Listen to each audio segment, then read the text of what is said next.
नमस्कार दोस्तों, आपके संगीता वर्ड में। और आज हम बात करेंगे ब्रह्म मुहूर्त और स्वरों की महत्वपूर्णता पर।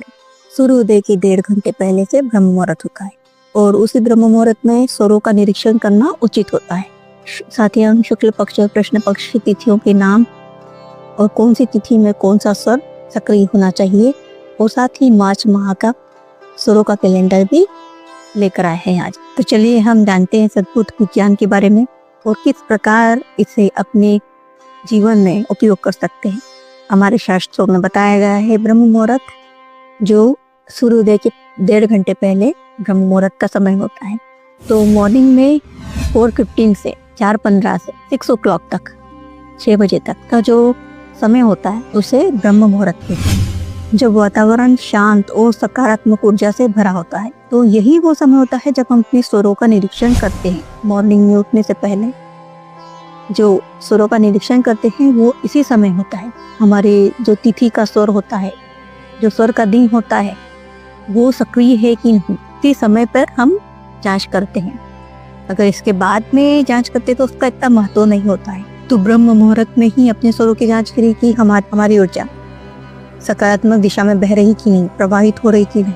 अगर जो स्वर का दिन है वो वही स्वर चल रहा है तो हम शारीरिक रूप से स्वस्थ रहेंगे। लेकिन अगर विपरीत स्वर चल रहा है तो ये संकेत होता है कि हमारे शरीर में कोई रोग आने वाला है, बीमारी आने वाली है, असंतुलन आने वाला है। तो इसी समय हम ब्रह्म मुहूर्त में उठकर पहले अपने स्वरों का निरीक्षण करें। स्वर विपरीत स्वर चल रहा है तो हम उसे बदलें। तो स्वरों किस तरह से बदलना है उसकी बहुत सारी विधियां मैंने बताई है अपने पिछले वीडियो में। यदि शुक्ल पक्ष की प्रतिपदा में अगर दाहिनी नाड़ी चलती है तो शरीर में कोई गर्मी के रोग या धन हानि हो सकती है। उसी प्रकार कृष्ण पक्ष की प्रतिपदा में अगर बाई नाड़ी चलती है हमारी तो हमें कोई सर्दी वाले रोग होने की आशंका होती है और इसी प्रकार की कुछ कष्ट हो सकते हैं। इस प्रकार अगर हमारे दोनों पक्षों में उल्टे स्वर चलते हैं तो हमें हानि दोगुनी हो सकती है। जो भी शुभ कार्य करना है हमको चंद्र स्वर के जो हम देखते हैं शुक्ल पक्ष में करते हैं तो उसमें हमको दिन भी देखें, क्योंकि केवल तिथियों का ही असर नहीं होता है, ग्रहों का असर भी होता है। तो ये ग्रह के दिन होते हैं। इन दिन में आप आंख बंद करके आप जो शुक्ल पक्ष के कार्य कर सकते हैं। शुक्ल पक्ष में इन चारों दिन में जो चंद्र स्वर के कार्य होते हैं तो ये चारों दिन अच्छे होते हैं हमारे चंद्र स्वर के। हम बात करते हैं शुक्ल पक्ष। शुक्ल पक्ष में चंद्र स्वर के दिवस होते हैं सोम, बुध, गुरु और शुक्र। और चंद्र नाड़ी के जो भी कार्य होते हैं शुक्ल पक्ष में वो आप इन दिन में कर सकते हैं। तो सूर्य स्वर के जो कार्य हैं, जो मेनली जो कहे गए कि हाँ ये सूर्य स्वर में ही करना चाहिए, तो वो उन दिन में ही करें तो वो बहुत सफल होंगे। तो अब जानते हैं शुक्ल पक्ष की जो 15 दिवस होते हैं उसमें तिथियों के नाम और उन तिथियों में कौन से स्वर सक्रिय होना चाहिए। तो शुक्ल पक्ष के 15 दिवस होते हैं। तो प्रथम दिन होता है उसको प्रतिपदा बोलते हैं, उसके बाद होती है द्वितीया और फिर तृतीया। तो ये तीनों दिन में हमारा चंद्र स्वर सक्रिय होना चाहिए, ईड़ा नाड़ी सक्रिय होना चाहिए। तो इन्हीं स्वरों से हमारा निरीक्षण हो जाता है कि हमारा महीना कैसा जाएगा। पूरे माह जो स्वर का दिवस है, ईड़ा स्वर का दिवस है, तो वही स्वर सक्रिय होना चाहिए ब्रह्म मुहूर्त में। और सक्रिय है तो हमारी ऊर्जा सकारात्मक दिशा में जा रही है, सही दिशा में प्रवाहित हो रही है। और अगर ऐसा नहीं है तो मतलब हमारे शरीर में कुछ असंतुलन होने वाला है। तो ये तीनों दिवस बहुत महत्वपूर्ण है। अब इसके बाद नेक्स्ट आते हैं चतुर्थी, पंचमी और षष्ठी। इन तीनों दिवस में हमारे सूर्य स्वर सक्रिय होना चाहिए। उसके बाद आता है सप्तमी, अष्टमी और नवमी। इन तीनों दिवस में हमारे चंद्र स्वर सक्रिय होना चाहिए। फिर आता है दशमी, एकादशी और द्वादशी। इसमें सूर्य स्वर सक्रिय होना चाहिए। फिर द्वादशी के बाद है त्रयोदशी, चतुर्दशी और फिर पूर्णिमा। तो ये 3 दिवस हमारे पुनः चंद्र स्वर एक्टिव होना चाहिए। तो इस प्रकार हमारी पूर्णिमा पर हमारा शुक्ल पक्ष समाप्त होता है। तो ये पूरा 15 दिन के दिवस होते हैं, ये चंद्र स्वर प्रदान होते हैं। इसमें 9 डेज हमारे चंद्र स्वर सक्रिय होते हैं और 6 डेज हमारे सूर्य स्वर सक्रिय होते हैं। तो पूर्णिमा पर ये खत्म होता है। अब आते हैं हम कृष्ण पक्ष।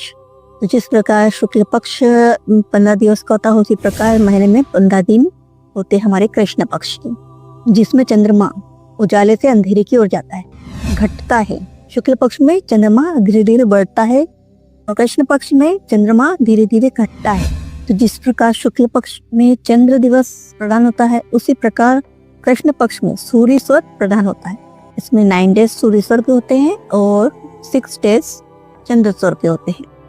तो चलिए इसकी तिथियों के नाम हम देख लेते हैं। ये जो शुक्ल पक्ष की जो तिथियां होती है उसके विपरीत कृष्ण पक्ष में तिथियां आती हैं। पूर्णिमा के नेक्स्ट डे से हमारा कृष्ण पक्ष स्टार्ट होता है। तो उसमें प्रथम दिवस को प्रतिपदा बोलते हैं, द्वितीया और तृतीया। तो इन तीनों दिन में सूर्य स्वर प्रधान होता है, सूर्य स्वर सक्रिय होना चाहिए कृष्ण पक्ष में। नेक्स्ट आती है चतुर्थी, पंचमी और षष्ठी। इसमें चंद्र स्वर सक्रिय होना चाहिए। फिर आती सप्तमी, अष्टमी और नवमी। इसमें पुनः सूर्य स्वर सक्रिय होना चाहिए। फिर आती है दशमी, एकादशी और द्वादशी। इसमें हमारे चंद्र स्वर सक्रिय होना चाहिए। और उसके बाद आता है त्रयोदशी, चतुर्दशी और अमावस्या। इन दिवस में पुनः हमारे सूर्य स्वर सक्रिय होना चाहिए। अमावस्या पे 15 दिन का जो कृष्ण पक्ष होता है समाप्त हो जाता है। तो ये पूरे माह में ये 15-15 दिन में बटे हुए हैं, शुक्ल पक्ष और कृष्ण पक्ष। सूर्य दिवस होते हैं मंगल, शनि और रवि। ये 3 दिवस हमारे सूर्य स्वर के दिन होते हैं। तो हमने जान लिया कि शुक्ल पक्ष में कौन कौन सी तिथियां होती हैं और कौन सी तिथियों में कौन से स्वर सक्रिय होना चाहिए। और इस प्रकार कृष्ण पक्ष में कौन कौन सी तिथियां होती हैं, तिथियों के नाम और उन तिथियों में कौन से स्वर सक्रिय होना चाहिए। अब हम आते हैं मार्च माह का स्वरों का कैलेंडर, किस तिथि में कौन से स्वर सक्रिय होना चाहिए। तो हमारा मार्च माह स्टार्ट होगा 1 मार्च से 14 मार्च तक हमारे शुक्ल पक्ष के दिन होंगे। 14 मार्च को पूर्णिमा है, पूर्णिमा के साथ हमारा शुक्ल पक्ष समाप्त होगा। 1 मार्च को हमारी शुक्ल पक्ष की द्वितीया है और 2 मार्च को तृतीया। तो ये दोनों दिन चंद्र स्वर प्रदान होंगे। अब आता है 3rd, 4th एंड 5th मार्च को सूर्य स्वर प्रदान होगा। 6th मार्च को, 7th मार्च को, 8th मार्च को चंद्र स्वर के दिवस होंगे। 9th मार्च, 10th मार्च, 11th मार्च को पुनः सूर्य स्वर के दिवस होंगे। 12th मार्च, 13th मार्च, 14th मार्च ये हमारे चंद्र स्वर के दिन होंगे। 14 मार्च को हमारी पूर्णिमा होगी। उसके साथ ही हमारा शुक्ल पक्ष समाप्त होगा। पूर्णिमा के साथ शुक्ल पक्ष के 15 दिन जान लिए। अब हम आते हैं कृष्ण पक्ष के, जो पूर्णिमा के नेक्स्ट डे हमारी कृष्ण पक्ष स्टार्ट होगा 15 मार्च से। 15 मार्च को कृष्ण पक्ष की प्रतिपदा है, उस समय हमारा सूर्य स्वर सक्रिय होना चाहिए। 16 मार्च को द्वितीया है और 17 मार्च को तृतीया। तो इन तीनों दिवस में 15, 16 और 17 तीनों दिन में हमारे सूर्य स्वर सक्रिय होना चाहिए। 18 मार्च, 19 मार्च और 20 मार्च को चंद्र स्वर सक्रिय होना चाहिए। 21 मार्च, 22 मार्च और 23 मार्च को पुनः सूर्य स्वर सक्रिय होना चाहिए। 24 मार्च, 25 मार्च और 26 मार्च को चंद्र स्वर सक्रिय होना चाहिए।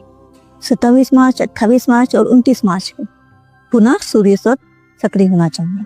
29 मार्च को चैत्र अमावस्या है और इसके साथ ही हमारा अमावस्या के साथ हमारा कृष्ण पक्ष समाप्त होगा। फिर उसके बाद होता है 30 मार्च और 31 मार्च को फिर से हमारा शुक्ल पक्ष स्टार्ट होगा। 30 मार्च को हमारे शुक्ल पक्ष प्रतिपदा और 31 मार्च को द्वितीया होगी। तो ये दोनों चंद्र स्वर के दिन होंगे। तो इसके साथ ही हमारे जो मॉर्निंग में इस समय में हमें स्वरों को चेक करना चाहिए। तो ब्रह्म मुहूर्त, स्वरों का निरीक्षण करने का ब्रह्म मुहूर्त का समय करेक्ट होता है। कि अगर आपको उठ नहीं पा रहे, सपोज आपको बहुत ही आप लेट नाइट कुछ काम करके आए तो उठ नहीं पा रहे, तो आपको इस समय हम स्वर ब्रह्म मुहूर्त में एटलीस्ट हम चेक तो कर सकते हैं कि हमारा स्वर उस अकॉर्डिंग चल रहा है कि स्वर हमारा उस दिन हमारा जो स्वर चलना चाहिए वो चल रहा है कि वो चेक कर लीजिए। और अगर नहीं चल रहा है, हम जो विपरीत चल रहा है स्वर, उसे बदल लीजिए। और फिर आपको अगर आराम करना है तो कर दीजिए। तो ब्रह्म मुहूर्त में ही चेक करना उचित होगा स्वर का निरीक्षण करना। तो आशा करती हूँ आज की जानकारी आपको पसंद आए, आपके काम आए।